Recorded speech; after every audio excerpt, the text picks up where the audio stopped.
For this video to be any of use at all, it is assuming the archer can consistently place a field point down line and get pretty good groups. Because if they can group the field points, but it is the broadheads that we're having some sort of behavior with. In the first video, we looked at possible cures and causes for if you have good groups of field points in one place and good groups of broadheads in another. Now, what do you have if you have broadheads in a wider group and pretty good field points?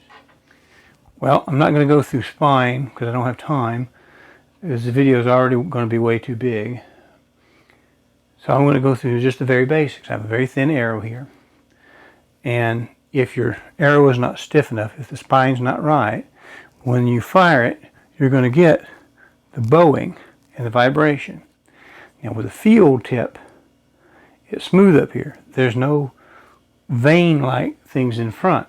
And so it's going to go through air and probably not have much to grab onto because it's all round. Now, if we have in turn a broadhead, it has little veins. It essentially is metal veins.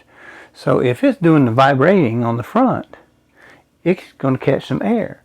And it's going to be an issue of front steerage and back steerage. So that you're going to be doing this kind of thing. And that can throw you off. That's if the spine's not stiff enough. Now, there's another problem we call weight forward. If we don't really have enough weight in the front, and what happens is light things lose their energy quicker because air is pushing against that arrow the whole time and it's giving up that energy as it goes. That's why the very fast light arrows, just like bullets, the very fast light bullets, they lose more percentage quicker. Now they may still be faster at the end, but they're losing a greater percentage. So you end up having to flatter at the front and more drop quicker. Now think about that. The arrow's trying to do that, I think, as well. So if you have a very light front end, the back may try to carry through. So take a bowling ball on the end of a string. You can sling it around like this and throw it, and that string will always be hanging in behind it because it's light. So we can add more veins to the back, which can cause a little bit more physical drag. That's one way to help hold the back in the back. But we can also use heavier broadheads as long as we have enough spine in the front. Now I did some experimentation using one of my original 3-fletch shafts. I don't have one here, but I'll use this kind of configuration. This is a Lightspeed 400, enough spine, and I had an 85 grain point in here. And this should all match up, but this was not a very accurate combination. It was very fast, but the wind drifted it fairly quickly, and so I didn't use that. I went to an axis, ST axis, very thin, less wind resistance, a little heavier, and I was using 85s, and I really wasn't satisfied with this performance. I hunted with that for 2 years, and I wanted to tighten it up. And last year, I was tired of not really being as good as I wanted to be, and I tried field tips, the 85s, and I got one size grouping. I went to 100s, and they tightened up. Went to 125, they tightened up much, much better. And then when you look at the consideration, the trend is we're moving forward with our center of gravity. Our balance point that we have on arrow is moving forward, and that helped.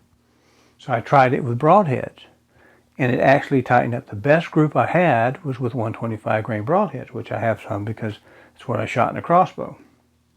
And I was able to do it. I also compared 3 and 4 blades.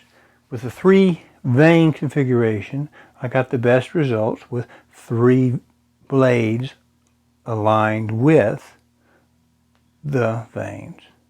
I put 4 on there, and they were still very good, but they weren't quite as good. So I went to a configuration like this to give it a little bit more steerage, and I went to a right-hand helical twist. That's another way that we can help improve things. Now it did detract from our front of center, but with a 125 I had more than enough. I've heard some people try to give an exact number. Oh, if you're not below 42, that you're in bad shape. 42%, in other words, if the balance point is not 42% of the length of the shaft toward the front. And I don't know that there's a magic number, because if I had 3 vanes back here, I'm only going to get a certain amount of steerage.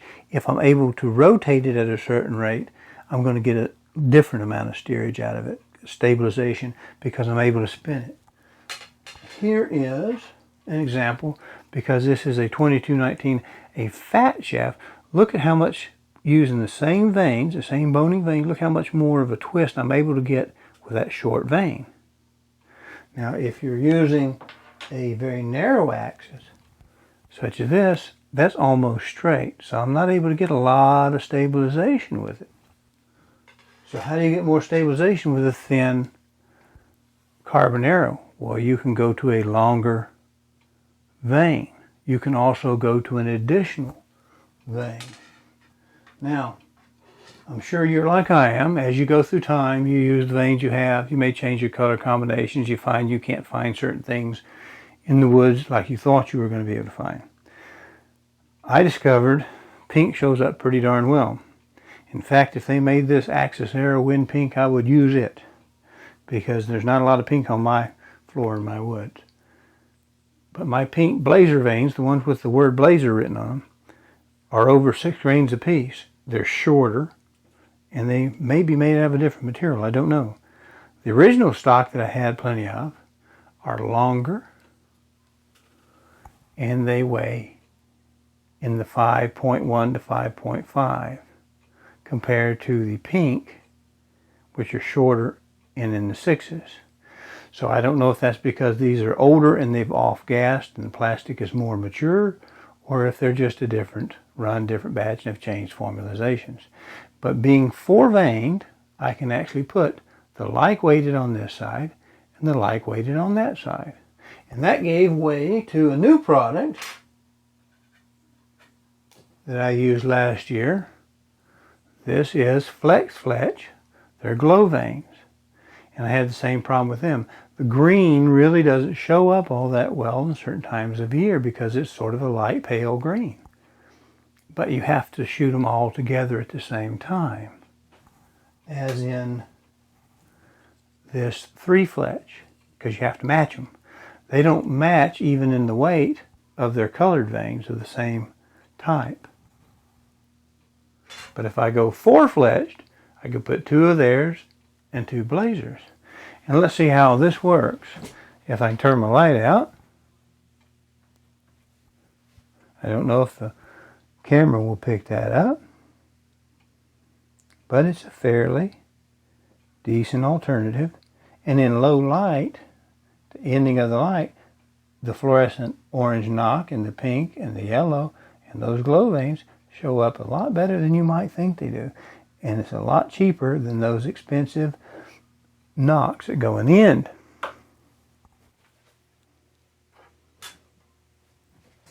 Now,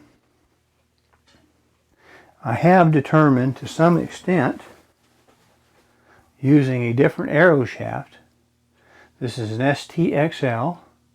It has an RPS insert.